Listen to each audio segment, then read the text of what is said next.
Hi friends, പത്രമാറ്റിൻ്റെ പുതിയൊരു എപ്പിസോഡിലേക്ക് എല്ലാവർക്കും സ്വാഗതം. അങ്ങനെ MD സ്ഥാനത്ത് നിന്നും ആദർശ് സ്വയമേ ഒഴിഞ്ഞു പോവുകയാണ്. ഈ ഒരു കാഴ്ച കണ്ട് അവന്തിക വളരെയധികം സന്തോഷിക്കുന്നുണ്ട്. എന്നാൽ മറ്റുള്ളവരുടെ മുമ്പിൽ അവൾ സങ്കടം അഭിനയിക്കുകയാണ്.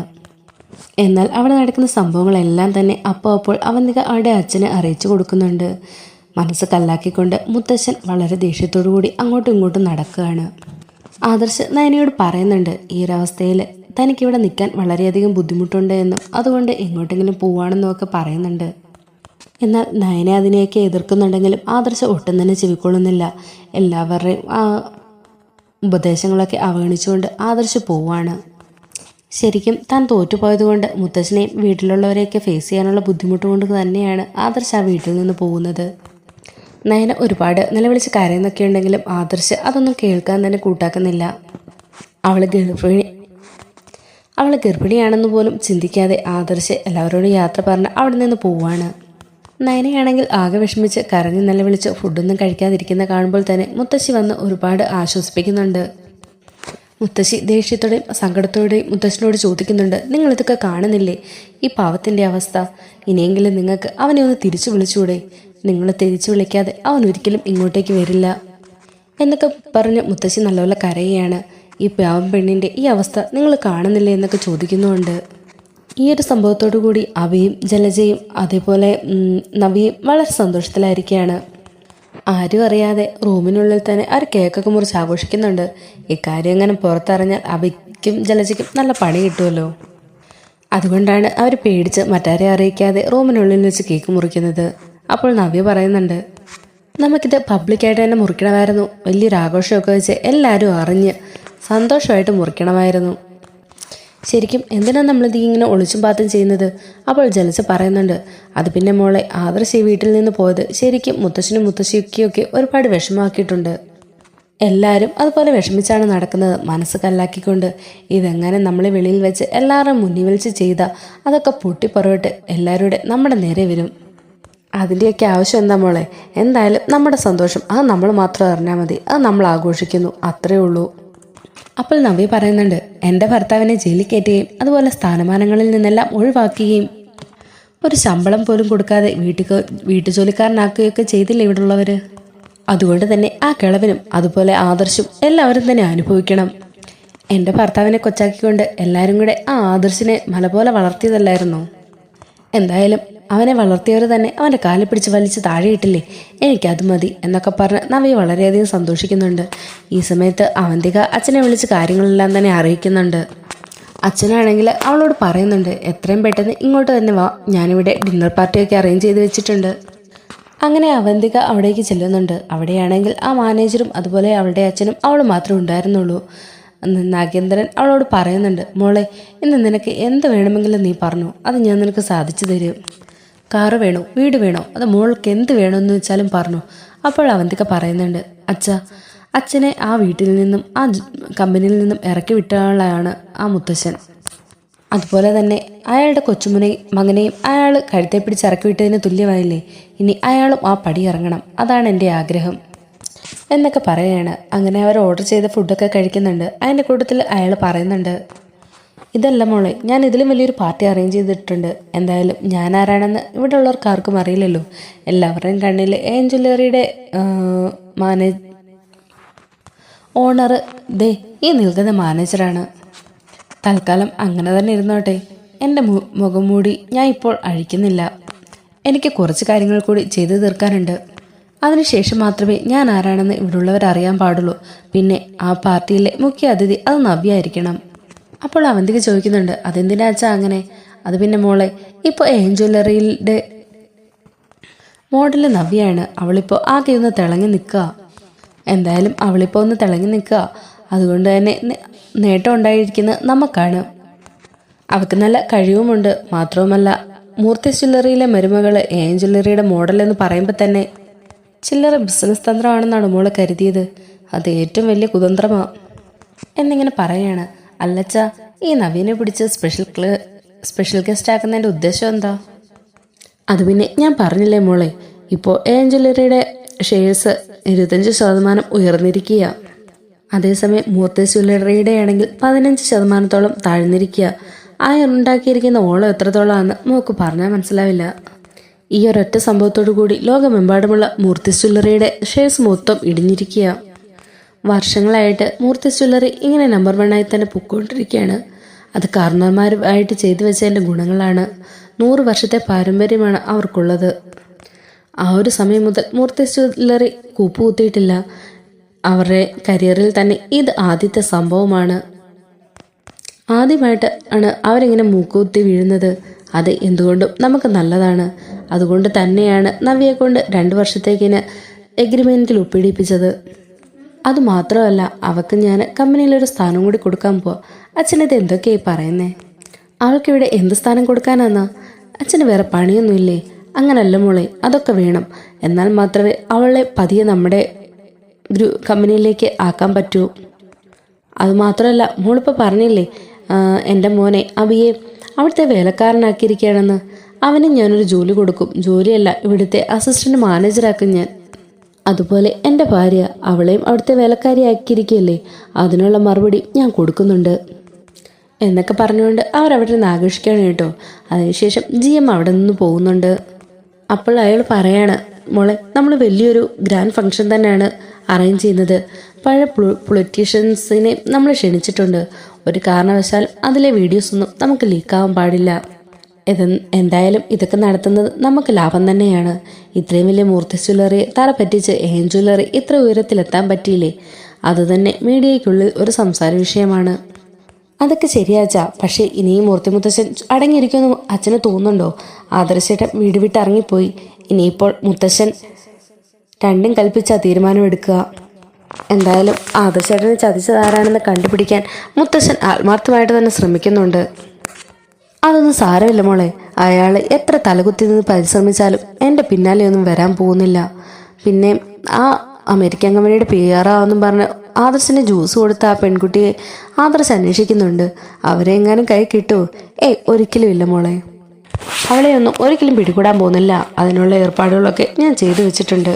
അങ്ങനെ ആരും കേൾക്കാതെ നാഗേന്ദ്രൻ അവൻ ദേവിയുടെ ചെവിയിൽ എന്തോ പറയുന്നുണ്ട്. അതിനുശേഷം പറയുന്നുണ്ട്, ഇനി ഇതാണ് മോളെ നമ്മുടെ ലക്ഷ്യം. എന്തുകൊണ്ടും മൂർത്തിയുടെയും കുടുംബത്തിൻ്റെയും തകർച്ചയായിരിക്കും നമ്മളിനി അടുത്തതായി കാണാൻ പോകുന്നത്. എന്തായാലും മോളുടെ അപ്പനെ കലക്കി. മോളെ അവിടെ ആർക്കും സംശയമില്ലല്ലോ? ഒട്ടുമില്ല അച്ഛാ. ഇപ്പോൾ രാമൻ വനവാസത്തിന് പോയിരിക്കുകയല്ലേ, സീതയാണെ കാത്തിരിക്കുക. അവളാണെ ഗർഭിണിയാ. 24 മണിക്കൂറും അവൾ കരച്ചിൽ തന്നെയാ. അവൾ കരയട്ടെ മോളെ, അവൾ കരഞ്ഞതുകൊണ്ട് നമുക്ക് എന്താവാനാണ്? അവൾ നവ്യയുടെ അനിയത്തി കൂടിയാണ്. അതെ, എല്ലാം ഞാൻ അറിയുന്നുണ്ട്. അവളാണ് ആ മൂർത്തി ജ്വല്ലറിയുടെ ഡിസൈനർ. അവളുടെ ഡിസൈനൊക്കെ ആണെങ്കിൽ നല്ല വാല്യൂസാ. അവളെ കൊണ്ടും നമുക്ക് ഉപകാരമൊക്കെ ഉണ്ട്. എന്തായാലും ഇതാണിപ്പോൾ നമുക്ക് പറ്റിയ അവസരം. ആദർശാണെ അവിടെ ഇല്ല. ജയനും അജയനും ഒക്കെ ആകെ തകർന്ന് തരിപ്പണമായിരിക്കുന്ന സമയം. അനിയും പുറത്തോടെ പോയിരിക്കാന്നല്ലേ നീ പറഞ്ഞത്? അതുപോലെ ആ മൂർത്തിയാണെങ്കിലും ആകെ തകർന്ന് തരിപ്പണമായിരിക്കുകയാണ്. എന്തായാലും ഇത് തന്നെയാണ് പറ്റിയ അവസരം. നമ്മളിത് നന്നായി പ്രയോജനപ്പെടുത്തണം. അപ്പോൾ അവന്തിക പറയുകയാണ്, അച്ഛൻ പറഞ്ഞാൽ മതി എന്താ ചെയ്യേണ്ടതെന്ന്, ഞാൻ അതെന്തായാലും ഏറ്റു എന്നും പറഞ്ഞ് അവരവിടെ നിന്ന് പോവാണ്. അതിനുശേഷം അവിടെ ഒരു വലിയ ഫംഗ്ഷൻ തന്നെ നടക്കുന്നുണ്ട്. അതിന് സിനിമ സ്റ്റാർസിനെയും അതേപോലെ പൊളിറ്റീഷ്യൻസിനെയും ഒക്കെ വിളിക്കുന്നുണ്ട് ജ്വല്ലറി. അത് വലിയൊരു വാർത്ത തന്നെയാകുകയാണ്. മൂർത്തി ജ്വല്ലറി ആയിരുന്നല്ലോ ഇതുവരെയും അവിടുത്തെ ഏറ്റവും വലിയ ജ്വല്ലറി. ആ മൂർത്തി ജ്വല്ലറിയെ തറപറ്റിച്ചുകൊണ്ട് ജ്വല്ലറി വലിയൊരു ഫംഗ്ഷൻ തന്നെയാണ് അവിടെ നടത്തുന്നത്. അവിടെ നടക്കുന്ന പരിപാടികളൊക്കെ തന്നെ ലൈവായിട്ട് തന്നെ കാണിക്കുന്നുണ്ട് TV-കളിൽ. അവിടെ സ്പെഷ്യൽ ഗസ്റ്റായിട്ട് വന്നിരിക്കുന്നത് നവ്യയാണ്. അത്രയും സിനിമാ നടിമാരുടെയും അതേപോലെ പൊളിറ്റീഷ്യൻസിൻ്റെയും ഒക്കെ ഇടയിൽ ഇവളെ കൂടി വിളിച്ചതോർക്കുമ്പോൾ അവൾക്കങ്ങ് വല്ലാത്തൊരു അഭിമാന നിമിഷമാണ്. അബി അവളോട് പറയുന്നുണ്ട്, നിനക്ക് ഇത്രയും നല്ലൊരു ഗോൾഡൻ ചാൻസ് കിട്ടുമെന്ന് ഞാൻ ഒരിക്കലും വിചാരിച്ചില്ല. ജ്വല്ലറിക്കാർ മൂർത്തി ജ്വല്ലറിയെ തകർക്കാൻ വേണ്ടിയിട്ടാണ് നിന്നെ അവർ ഉപയോഗിക്കുന്നത്. അതെന്തായാലും നമുക്ക് നല്ലതാണ്. നമുക്കതുകൊണ്ട് ഉപകാരം മാത്രമേ കിട്ടുന്നുള്ളൂ. നിനക്ക് ആവശ്യത്തിനുള്ള വർക്കും കിട്ടുന്നുണ്ട്, നമുക്ക് കാശും കിട്ടുന്നുണ്ട്. അതുപോലെ ഇത്രയും വലിയ വലിയ ആൾക്കാരുടെ ഇടയിൽ പോയിരിക്കാനും വേണം ഒരു ഭാഗ്യം. എന്തായാലും ഇതൊക്കെ നിൻ്റെ ജീവിതത്തിലെ ആദ്യത്തെ സംഭവം തന്നെയല്ലേ? ആണോന്ന് എനിക്ക് ഒരുപാട് സന്തോഷമായി. എന്നെയും അവർ സ്പെഷ്യൽ ഗസ്റ്റായിട്ട് തന്നെ അവരുടെ കൂട്ടത്തിൽ വിളിച്ചല്ലോ. ഇങ്ങനെയൊക്കെ അവിടെ ജലജയോടുകൂടി സംസാരിക്കുകയാണ്. അപ്പോൾ ജലജ പറയുന്നുണ്ട്, മോളിനി എങ്ങനെയെങ്കിലും ഇവനെ കൂടെ ആ ജ്വല്ലറിയിൽ ഒരു ജോലി തയ്യാറപ്പെടുത്തി കൊടുക്കണം. അതേമേ, ഞാൻ ശ്രമിക്കുന്നുണ്ട്. എന്തായാലും ഇന്ന് അതിനൊരു തീരുമാനം ഉണ്ടാക്കിയിട്ട് ഞാൻ ഇങ്ങോട്ട് തിരിച്ചു വരുള്ളൂ എന്നും പറഞ്ഞ് നവ്യ അവിടെ നിന്ന് ഇറങ്ങുകയാണ്. അങ്ങനെ നവ്യ പോകാനായിട്ട് ഇറങ്ങി വരുമ്പോൾ ദേവയാനി ചോദിക്കുന്നുണ്ട്, അല്ല നവ്യെ, നീ ഇതിപ്പോൾ എവിടെ പോവാ? അപ്പോൾ നവ്യ പറയുന്നുണ്ട്, ആഹാ അമ്മായി ഒന്നും അറിഞ്ഞില്ലേ, ഇന്നല്ലേ ഏഞ്ചലറിയുടെ ആ ഗ്രാൻഡ് ഫംഗ്ഷൻ നടക്കുന്നത്. അവരെന്നെ അവിടത്തേക്ക് ചീഫ് ഗസ്റ്റായിട്ടാണ് ക്ഷണിച്ചിരിക്കുന്നത്. ദേവയാനി ചോദിക്കുന്നുണ്ട്, ചീഫ് ഗസ്റ്റോ? അത് നീയോ? അതെ, ഇൻവിറ്റേഷൻ നോക്ക്, എൻ്റെ പേര് കണ്ടില്ലേ, ഇത് ഞാനാണ് അവിടുത്തെ ചീഫ് ഗസ്റ്റ്. ഇത് മാത്രമല്ല, അവരുടെ ഇൻവിറ്റേഷനിലും അതേപോലെ ഫോട്ടോസിലും ബാനറിലും എല്ലാത്തിലും എൻ്റെ ഫേസ് തന്നെ ആഡ് ചെയ്തിട്ടുണ്ട് എന്നൊക്കെ പറഞ്ഞുകൊണ്ട് നവ്യ അവിടെ നിന്ന് പോവുകയാണ്. ദേവയാനയാണെങ്കിൽ ജലജയോട് പറയുന്നുണ്ട്, അല്ല ജലജെ, നിന്റെ മരുമകൾക്ക് എന്താ വട്ടായോ? നമ്മുടെ ഷെയർസ് ഇത്രയും അധികം ഇടിഞ്ഞു താഴാനും നമ്മുടെ കമ്പനിയെ തന്നെ തരം താഴ്ത്താനും ഉദ്ദേശിക്കുന്നവരുടെ കൂട്ടത്തിലാണോ? ഇങ്ങനെയൊക്കെയാണോ ചെയ്യേണ്ടത്? ഇപ്പം തന്നെ നമ്മുടെ കമ്പനിയിൽ ഓരോ സൈഡ് ഇടിഞ്ഞു വീണുകൊണ്ടിരിക്കുകയാണ്, തകർന്നുകൊണ്ടിരിക്കുകയാണ്. അങ്ങനെയുള്ളപ്പോൾ നമ്മുടെ കമ്പനിയെ വീണ്ടും തകർക്കാൻ വേണ്ടി ഇങ്ങനെയുള്ള കാര്യത്തിന് അവൾ പോകേണ്ട ആവശ്യമുണ്ടോ? നമ്മുടെ കമ്പനിക്ക് വേണ്ടി നമ്മുടെ കൂടെ നിൽക്കുമല്ലേ അവൾ ചെയ്യേണ്ടിയിരുന്നത്. എൻ്റെ ഇടത്തി ഞാൻ എന്ത് പറയാനാ? അവളോട് എത്ര പറഞ്ഞാലും അവൾക്ക് മനസ്സിലായില്ല. ഇപ്പം തന്നെ അവളെ ചീഫ് ഗസ്റ്റായിട്ട് വിളിച്ചിട്ടുണ്ടെന്ന് പറഞ്ഞ് തുള്ളിച്ചാടി സന്തോഷത്തിലാണ് പോയിരിക്കുന്നത്. അവളോട് എത്ര പറഞ്ഞാലും അവൾക്ക് മനസ്സിലാവില്ല. വേണ്ട, നീ കൂടുതൽ അഭിനയിക്കുകയൊന്നും വേണ്ട. ആ പോയിട്ട് വാ മോളെ എന്നും പറഞ്ഞ് സന്തോഷത്തോടു കൂടി നീ കൈ പിടിച്ച് പറഞ്ഞു വിടുന്നത് ഞാൻ കണ്ടതാ. എനിക്കറിയാം നീ അവളെ സന്തോഷത്തോടു കൂടി പോയിട്ട് വാന്നും പറഞ്ഞ് യാത്ര അയച്ചതാണെന്ന്. എന്നിട്ട് നീ ഇവിടെ നിന്ന് കൂടുതൽ അഭിനയിക്കുകയൊന്നും വേണ്ടടി, എനിക്ക് നന്നായിട്ടറിയാം നിന്നെ. ആകപ്പാടെ തകർന്ന അവസ്ഥയിൽ മുത്തശ്ശനും മുത്തശ്ശിയും അതേപോലെ നയനയും ദേവേനയ്ക്ക് ഇരിപ്പുണ്ട്. ഈ സമയത്ത് വളരെ അണിഞ്ഞൊരുങ്ങി സുന്ദരിയായിട്ട് നവ്യ അങ്ങോട്ട് വരുന്നുണ്ട്. അങ്ങനെ അവിടുത്തെ ഫംഗ്ഷനും അതിൻ്റെ വീഡിയോസും ഒക്കെ എല്ലാവരും ലൈവായിട്ട് തന്നെ കാണുന്നുണ്ട്. അവിടെ നവ്യനെ ചീഫ് ഗസ്റ്റായിട്ടൊക്കെ വിളിക്കുന്നുണ്ട്. അതുപോലെ ഈ വീഡിയോസൊക്കെ ആദർശും നന്ദുവും അനിയും ഒക്കെ കൂടി ഇരുന്ന് ഒന്ന് കാണുന്നുണ്ട്.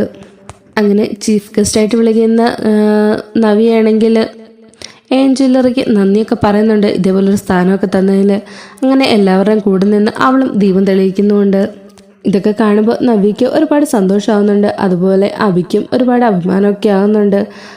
അവിക്ക് വേറൊരു സന്തോഷം കൂടെ ഉണ്ട്, മൂർത്തി ജ്വല്ലറിയെ ചതിക്കാനും പറ്റിക്കാനും വേണ്ടി നവ്യനെ കൂടെ കൂട്ടിയതിൽ. ഈ സംഭവങ്ങളൊക്കെ തന്നെ അവന്തികയും നാഗേന്ദ്രനും മാറി നിന്ന് എല്ലാം കാണുന്നുണ്ട്. ഇത് കണ്ട് മൂർത്തി ജ്വല്ലറിക്ക് ആകെപ്പാടെ സങ്കടത്തിലാകുകയാണ്. എന്നാൽ ഈ ന്യൂസ് പെട്ടെന്ന് തന്നെ വൈറലാകുന്നുമുണ്ട്. ജ്വല്ലറി മൂർത്തി ജ്വല്ലറി തലപറ്റിച്ചുകൊണ്ട് കേരളത്തിലും തമിഴ്നാട്ടിലും അതുപോലെ ഒരുപാട് സംസ്ഥാനങ്ങളിലൊക്കെ അവരുടെ കമ്പനി ജ്വല്ലറികൾ തുടങ്ങിയെന്നുള്ള വാർത്തയൊക്കെയാണ് അതിൽ കാണിക്കുന്നത്. അങ്ങനെ നവ്യ ഇതെല്ലാം കഴിഞ്ഞ് തിരിച്ചു വരുന്നുണ്ട്. അപ്പോൾ ജാനകി വന്നിട്ട് നവ്യയോട് പറയുന്നുണ്ട്, എന്നാലും നവ്യെ, നീ കാണിച്ചത് വളരെ മോശമായിപ്പോയി. ജ്വല്ലറിക്കാർ നമ്മുടെ ശത്രുക്കളല്ലേ, നമ്മളെ തറപ്പറ്റിക്കാൻ നോക്കുന്നവരല്ലേ. എൻ്റെ പൊന്നു ചെറിയമ്മേ, അത് എൻ്റെ ഒരു പ്രൊഫഷണലാണ്. അതിനു വേണ്ടിയിട്ട് ആര് വിളിച്ചാലും എനിക്കതിൽ പോയി പങ്കെടുക്കാതെ അഭിനയിക്കാതിരിക്കാനൊന്നും പറ്റില്ല. അല്ലാതെ അതാരാണെന്നോ എന്താണെന്നൊന്നും അന്വേഷിക്കേണ്ട കാര്യമൊന്നും എനിക്കില്ല. എനിക്ക് കാശ് കിട്ടിയാൽ മതി. അതിനൊക്കെ ശേഷം അവന്തികയാണെങ്കിൽ അച്ഛൻ കൊടുത്ത പ്ലാനുമായിട്ട് മൂർത്തി ജ്വല്ലറിയിലേക്ക് കയറി വരുന്നുണ്ട്. ഈ സമയത്ത് എല്ലാവരും വിഷമിച്ചിരിക്കുന്നുണ്ടത് അക്കൂട്ടത്തിൽ അവളും ഒരു പൊടി പോലും കുറയാതെ നല്ല അഭിനയിച്ച് തകർക്കുന്നുമുണ്ട്. അങ്ങനെ ഓരോന്നൊക്കെ ആലോചിച്ച് പിറ്റേ ദിവസം മുത്തശ്ശൻ ഇങ്ങനെ കിടക്കുകയാണ്. അവന്തിക അപ്പോഴത്തേക്കിനും മുത്തശ്ശൻ്റെ അരികെ വരുന്നുണ്ട്. എന്നിട്ട് പറയുന്നുണ്ട്, എന്താ മുത്തശ്ശൻ കിടക്കുകയാണോ? എന്താ മോളെ? അല്ല, മുത്തശ്ശന് ഒരുപാട് സങ്കടമുണ്ടെന്ന് എനിക്ക് നന്നായിട്ടറിയാം. എല്ലാ തരത്തിലും നമ്മളിപ്പോൾ ഇടിഞ്ഞുകൊണ്ടിരിക്കുകയാണല്ലേ മുത്തശ്ശ. ഇനി മുത്തശ്ശൻ വിഷമമൊക്കെ മാറ്റിവെച്ച് നല്ല ആക്റ്റീവായിട്ട് ഇറങ്ങണം. മുത്തശ്ശനും അതേപോലെ ജയച്ചനും ലിച്ചനുമൊക്കെ ശ്രമിച്ചാൽ എന്തായാലും ഇത് പഴയ പോലെ കൊണ്ടുവരാൻ സാധിക്കും. അല്ലാതെ ഇങ്ങനെ വിഷമിച്ചിരുന്നിട്ട് ഒരു കാര്യമില്ല എന്നൊക്കെ പറഞ്ഞ് ആ മുത്തശ്ശനെ അവളിങ്ങനെ സമാധാനിപ്പിക്കുന്ന പോലെ അഭിനയിക്കുകയാണ്. എന്ത് ചെയ്യാനാ മോളെ, 100 വർഷമായിട്ട് നമ്മൾ കാത്തു സൂക്ഷിച്ച പാരമ്പര്യമാണ്. ഇതുവരെയും മൂർത്തി ജ്വല്ലറി ഇങ്ങനെ താഴ്പോയിട്ടില്ല. ഇതിപ്പോൾ എനിക്കങ്ങോട്ട് ഉൾക്കൊള്ളാൻ കഴിയുന്നില്ല. പാവോ ആദർശേട്ടൻ ഇപ്പം എവിടെയാണെന്ന് പോലും അറിയില്ല. ആദർശേട്ടൻ അവൻ്റെ ഒറ്റയൊരു പിഴവ് മൂലമാണ് ഇന്നിപ്പോൾ ഈ അവസ്ഥയിലേക്ക് എത്തിയത്. അവൻ പോയതിൽ എനിക്കും ഒരുപാട് സങ്കടമുണ്ട് എന്ന് കരുതി ഞാനതൊന്നും ഒരിക്കലും മറക്കാനും പോകുന്നില്ല. പിന്നെ മുത്തശ്ശ ഞാൻ പഠിച്ചുകൊണ്ടിരുന്ന കോഴ്സ് അത് പൂർത്തിയായല്ലോ. അതിൻ്റെ സെക്കൻഡ് ഇതായിട്ട് ഹയർ സ്റ്റഡീസിനായിട്ട് എനിക്ക് പോകണം. അതിനുവേണ്ടി ഞാനൊരു ആപ്ലിക്കേഷൻ ഫോം തയ്യാറാക്കിയിട്ടുണ്ട്. ഇനിയിപ്പോൾ അതിൻ്റെ ആവശ്യമുണ്ടോ മോളെ? മോളുടെ പഠിത്തമൊക്കെ തീർന്നിട്ടല്ലേ മോള് വന്നത്. ഇനിയിപ്പോൾ ഒരു കല്യാണമൊക്കെ അല്ലേ നോക്കേണ്ടത്. അത് പിന്നെ മുത്തശ്ശ, എനിക്ക് നല്ല ടോപ്പ് മാർക്കല്ലേ കിട്ടിയത്. അതുകൊണ്ട് തന്നെ സ്കോളർഷിപ്പോട് കൂടിയുള്ള ഒരു പഠനമാണ്. 6 മാസത്തെ കോഴ്സേ ഉള്ളൂ. ഈ 6 മാസത്തെ കോഴ്സ് കൊണ്ട് എനിക്ക് വലിയ നേട്ടമാണ് കിട്ടാൻ പോകുന്നത്. അതുകൊണ്ടാണ് ഞാൻ മുത്തശ്ശനെ വന്ന കാര്യങ്ങളൊക്കെ ധരിപ്പിച്ചിട്ട് പോകാമെന്ന് വിചാരിച്ചത്. ഇവിടെ വന്നപ്പോഴല്ലേ എനിക്ക് ഇവിടുത്തെ സിറ്റുവേഷൻസൊക്കെ മനസ്സിലായത്. ഇവിടെ ഇങ്ങനെ ഒരു കോഴ്സിന് ആകപ്പാടെ ആപ്ലിക്കേഷൻ കിട്ടുന്നത് വളരെ ചുരുക്കം പേർക്കാണ്. ഇന്ത്യയിൽ നിന്ന് പോലും 1-2 പേർക്കേ കിട്ടിയിട്ടുള്ളൂ. ആ ഒരു ഭാഗ്യം ഇനി എന്നെ തേടി വരില്ല മുത്തശ്ശ. ഇപ്പോൾ ഞാൻ പോയില്ലെങ്കിൽ ശരിയാവില്ല. ആഹാ, അങ്ങനെയാണോ? അത്രയ്ക്ക് നല്ലതാണെങ്കിൽ മോൾക്ക് അതുകൊണ്ട് പ്രയോജനമുണ്ടെങ്കിൽ മോൾ പൊക്കൂ. അതുപോലെ എൻ്റെ ഗാർഡിയനായിട്ടുള്ളത് മുത്തശ്ശനല്ലേ, അതുകൊണ്ട് ഈ ആപ്ലിക്കേഷൻ ഫോമിൽ മുത്തശ്ശൻ തന്നെ ഒന്ന് സൈൻ ചെയ്ത് തരണം എന്നൊക്കെ പറഞ്ഞുകൊണ്ട് അവൾ കുറേ പേപ്പറുകളിൽ മുത്തശ്ശനെ കൊണ്ട് സൈൻ ചെയ്യിപ്പിക്കുന്നുണ്ട്. ആകപ്പാടെ ടെൻഷനിലും വല്ലാത്തൊരവസ്ഥയിൽ ഇരുന്നുകൊണ്ട് മുത്തശ്ശൻ ഒന്നും തന്നെ വായിക്കാതെ സൈൻ ചെയ്ത് കൊടുക്കുന്നുമുണ്ട്. അല്ല, മോളെന്നാ ഇനി പോന്നേ? അത് പിന്നെ 1 മാസത്തെ അവധിയുണ്ട് മുത്തശ്ശ. അതിനിടയിൽ കുറേ കാര്യങ്ങൾ പ്രിപ്പയർ ചെയ്യാനുണ്ട്. അതിനുശേഷം ഞാൻ പോവുള്ളൂ. എന്നാൽ ശരി, ഞാൻ പോട്ടെ എന്നും പറഞ്ഞ് അവന്തിക റൂമിലേക്ക് പോകുന്നുണ്ട്. മുത്തശ്ശൻ അവിടെ തന്നെ ഓരോന്ന് ആലോചിച്ചുകൊണ്ട് കിടക്കുകയാണ്. റൂമിൽ ചെന്ന ഉടനെ അവന്തിക അവളുടെ അച്ഛനെ വിളിച്ചിട്ട് പറയുന്നുണ്ട്, അച്ഛ, എല്ലാം റെഡിയായി. അച്ഛൻ പറഞ്ഞതുപോലെ എല്ലാ പേപ്പറിലും ഞാൻ സൈൻ ചെയ്യിപ്പിച്ചു. ആണോ മോളെ? ആഹാ, ഇനിയിപ്പോൾ മൂർത്തി കുടുംബവും പെരുവഴിയിലായി. എന്തായാലും മോളിനി എത്രയും പെട്ടെന്ന് ഇങ്ങോട്ട് പോരെ. അങ്ങനെ അവന്തിക ആ പേപ്പേഴ്സും ഫയലും ഒക്കെ ആയിട്ട് നാഗേന്ദ്രൻ്റെ അടുക്കിലേക്ക് പോകുന്നുണ്ട്. അത് ആ ഒപ്പിടിപ്പിച്ചത് നാഗേന്ദ്രൻ്റെ വലിയൊരു ചതിയായിരുന്നു. ആ പേപ്പറുകൾ നാഗേന്ദ്രൻ്റെ കൈ കിട്ടുമ്പോൾ തന്നെ പൊട്ടിച്ചിരിച്ചുകൊണ്ടാവും പറയുന്നുണ്ട്. ഇനി മൂർത്തിയുടെ എല്ലാ അഹങ്കാരങ്ങളും എല്ലാം കെട്ടടങ്ങി. ഇനി അവൻ ഒരു സ്വത്തുമില്ലാതെ പെരുവഴിയിലേക്ക് ഇറങ്ങേണ്ടി വരും.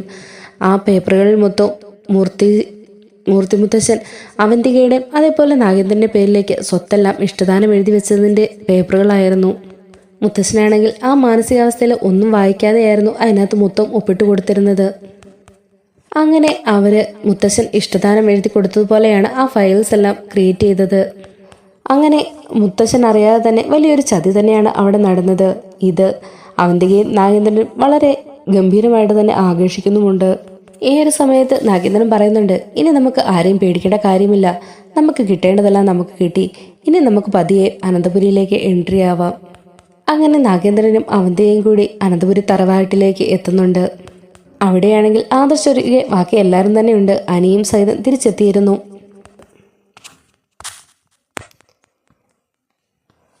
എല്ലാവരും ഷോക്കാവാണ്. മുത്തശ്ശനാണെങ്കിലോ അവനെ കണ്ട് ദേഷ്യപ്പെട്ട് പല്ലിറുമുന്നുണ്ട്.